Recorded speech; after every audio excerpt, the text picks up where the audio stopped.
Hey, good morning, everybody. Sarasota Tim coming to you from my home base here in South Florida, Boynton Beach. And we are preparing to pull this little wolf pup with this big Toyota Tundra all around the eastern seaboard or wherever the front end takes us. That's still all up in the air right now, but most likely the eastern seaboard to places that I've never been before. My two tires have arrived to put on the camper. These are the Goodyear Endurance tires that everyone told me to get. Look like some good ones.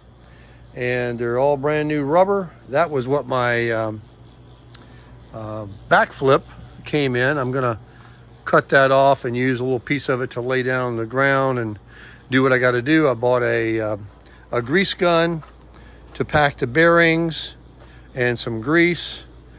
And we have this nice little rack back here to fold down and carry some things. We're not worried about the weight whatsoever. We're thousands of pounds to spare with this Tundra. But you still have a payload you have to be cognizant of when you tow your trailer. I think the trailer weighs 3,000 dry, and I can put 1,000 pounds in it. And then I've got the back of the truck here. You got to watch the tongue weight. We've got that huge CrewMax cab, of which I can put stuff in the back when I fold the seats up. We're gonna do it all. But what we're gonna do is really put our hand on every single thing we own and say, do I use you? And if not, out it goes. But this morning's video, I wanted to talk to you about RVing. We're getting ready to embark on a big RV trip, and our channel is gonna consist of a lot of RV and camping and traveling and places. Hopefully it'll be very interesting. We're very excited about it. But I saw something on YouTube trying to, glean what I can. I watch a lot of YouTube, as a lot of you do. And I was very disturbed last night when I watched a YouTube video regarding these newer RVs. And I can only thank the Lord that I have what I have. You see, folks, during the pandemic, everybody bought these. Everybody wanted one. From this kind to that kind to the Class A's to Class B's, every kind of an RV manufactured was in desire.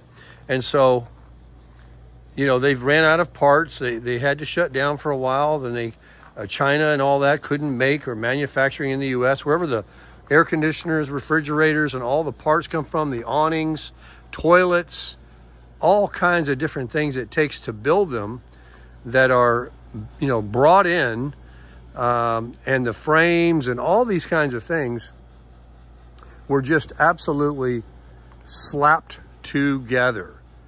There are people that have spent, now I paid $11,000 for this, $11,500 I think it was. And I don't owe it a penny because I've lived in it for a year and a half. It could burn down tomorrow. I got insurance on it. I don't want to knock wood though. That's a little bit of wood. My point is everything on my camper works.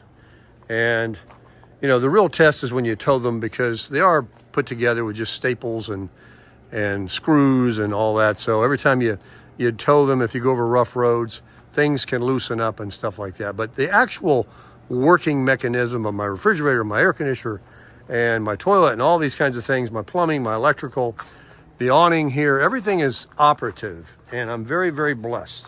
And I contemplated on getting something bigger for Tammy and I, something with a slide on it, something we could live in a little longer until the economy changes, because we're in a lag effect right now, folks. There's not going to be much change in cost of housing and rents and stuff for a little longer, maybe a while longer.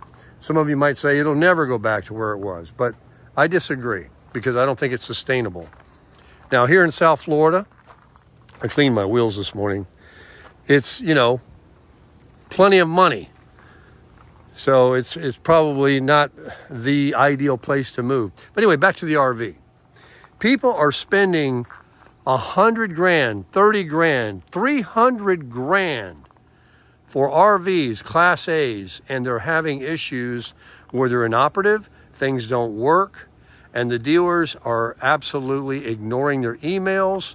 They're not doing anything. The manufacturers aren't listening, or they are doing what they can, but they can't get the parts and the people are out of their coaches. Some people live in them. Some people want to take, you know, vacations in them for the summer, and they can't even use them, and they've got all this money. I heard horror story after horror story on this video last night, and, you know, you take it with a grain of salt, but I don't doubt it. And people were leaving in the comments on this person's channel when she made this video regarding, you know, some issues that some RVs have and what brands to maybe stay away from. Some are made, you know, not as good as the others.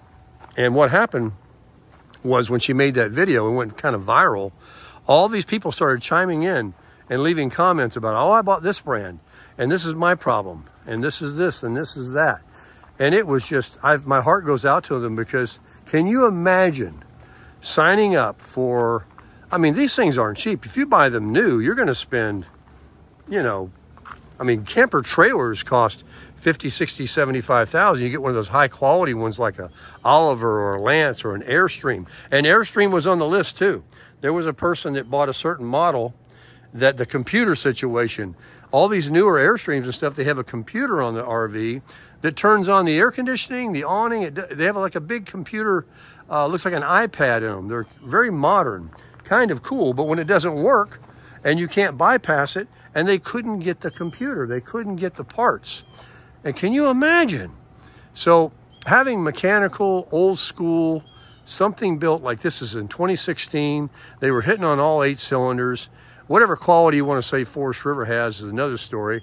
It's not a, you know, super high quality made trailer, but it does have a 6.5-foot ceiling.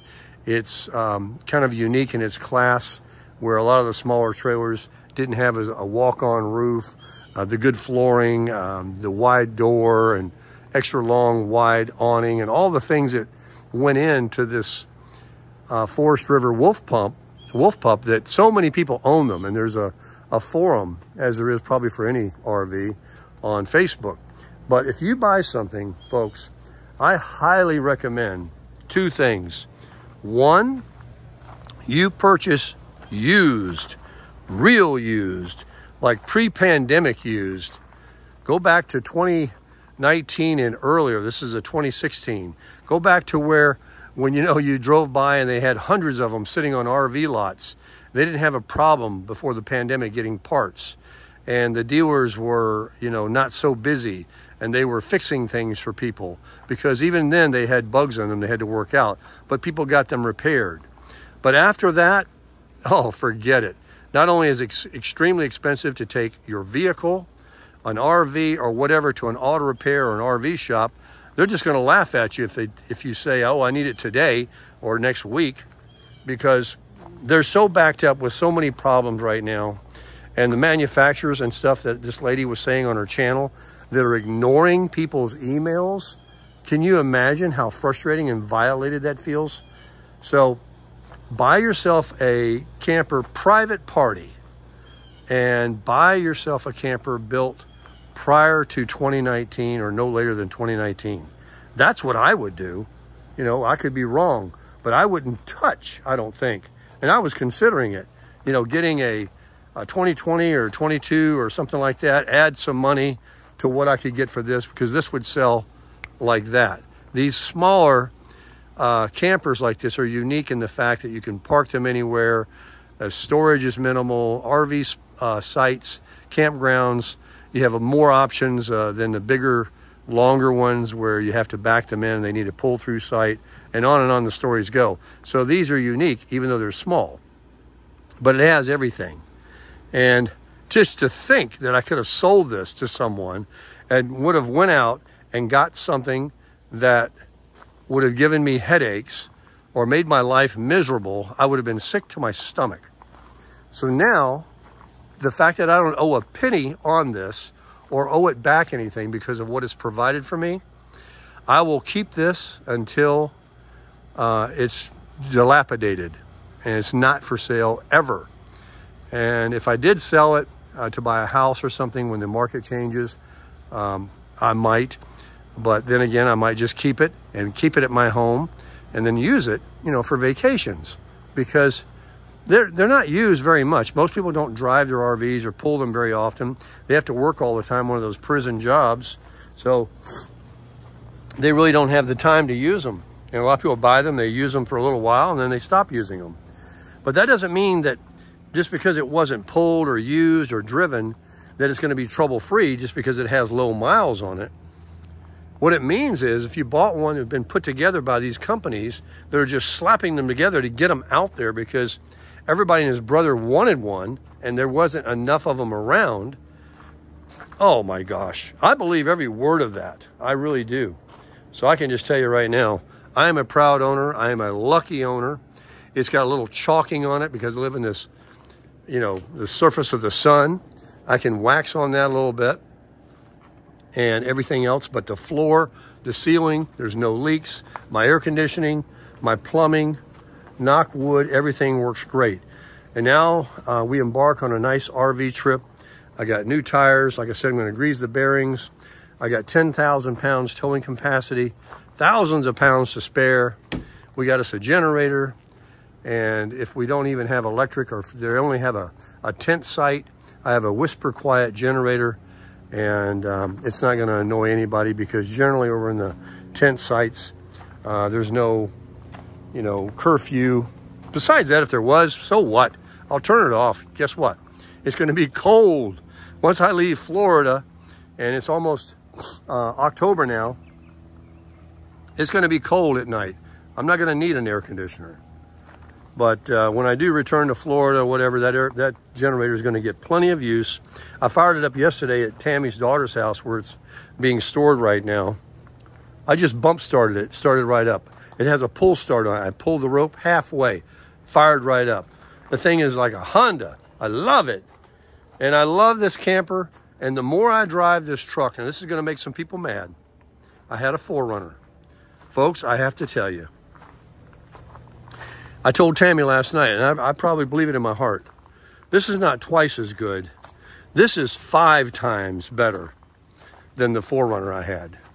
Now, if this car was here, this truck, and the 4Runner was sitting right there, and there was off-road right there, the 4Runner would run off and hide from this. The 4Runner is an amazing tank, uphill, downhill, through anything, just indestructible.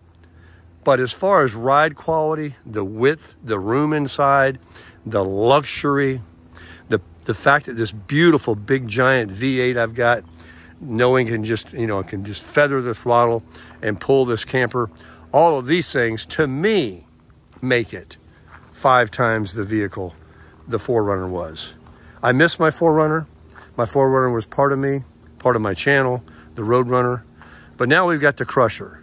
And I'm so thankful that I stayed with Toyota and I didn't go with a domestic car or truck. I'm sure a lot of people are very happy with them, especially the big diesel ones, the HDs. I used to drool over those looking at them. But 100 grand, I don't have it. And to be able to strike the deal I did with this, another blessing. So blessings are coming from every angle for Tammy and I. The YouTube channel is growing. Our relationship is fantastic. The people out there in my community are helping me so much with information. And we just love you guys. And we're so excited about living our life every day to the fullest.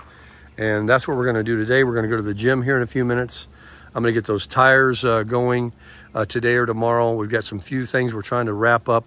And October 1, we are taking this through that gate onto wherever. We're going to hopefully meet a lot of you out there on the road, whoever we can. And we're just going to trust in the good Lord every single day, only for that day, to bless us, to keep us, and to open the doors for us to be what we can be for Him and to help others as well and to encourage. So thank you very much for being part of my community. All 57,000, almost 500 of you beautiful souls that are watching the channel and subscribe to the channel. I thank you so much for everything. There's a few things that come in every now and then that are in a disagreement. I respect that too. Your opinion is your opinion. That's fine. If you go below the belt though, you're out of here. Yeah, so don't do that. You can only do it once. And, you know, we take care of that business. For some reason, there seems to be a couple that want to keep renewing their email and creating another YouTube channel just so that they can say something. And I keep asking myself, and I asked Tammy, why are they watching? I mean, if they just are unhappy or don't like us. But anyway, that's another point. Forget them. Shouldn't even give them the acknowledgement there. But you 57,000 out there, you're some of the kindest people. I can't. You've restored my belief and faith in humanity, because I read your comments. If you noticed, I sat there and tried to answer quite a few in the last couple of days. So you see Sarasota Tim responding to you. And also, yes, I realize there's a scammer on there that uses my thumbnail, but you guys are sharp. You know that's a scammer. I deleted them, just like I will any what they call trolls. So not to worry, I'm on top of it. And I would like to go ahead while I'm making this video and we're all crying the tears here and asking for blessings. I have been told by some of my subscribers that I've been lagging on putting my links in the description of my videos to Amazon, that I'm missing out, that they're big Amazon shoppers, and they would be happy to use my link because they know it doesn't cost them a penny more for what they want to purchase on Amazon. Everybody shops on Amazon. I bought those tires on Amazon. I'm more of an Amazon shopper now than I ever was, well, lately.